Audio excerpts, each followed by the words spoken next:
Breaking news ACB సోదాలో అక్రమాలు అనకుండా DTC Puppala Srinivas అక్రమస్తులు భారీ చిట్టా బయటపడింది. Hanamkonda deputy transport commissioner Puppala Srinivas ఇంట్లో ఏసీబీ తనిఖీలు చేయగా 4.04 కోట్ల రూపాయల అక్రమస్తులు బయటపడ్డాయి. 5 వేర్వేరు ప్రాంతాల్లో 15 ఎకరాల వ్యవసాయ భూమితో పాటు 16 ఓపెన్ ప్లాట్లు గుర్తించారు. దీంతో కేసు నమోదు చేసి పుప్పాల శ్రీనివాస్ ను అరెస్టు చేశారు ఏసీబీ అధికారులు.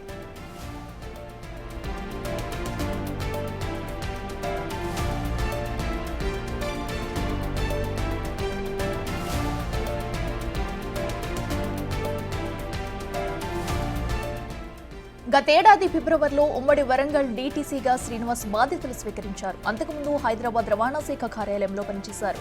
పుప్పాల శ్రీనివాస్ ఇల్లు, బంధువుల ఇళ్లలో జరిపిన తనిఖీల్లో కీలక డాక్యుమెంట్లు స్వాధీనం చేసుకున్నారు ఏసీబీ అధికారులు.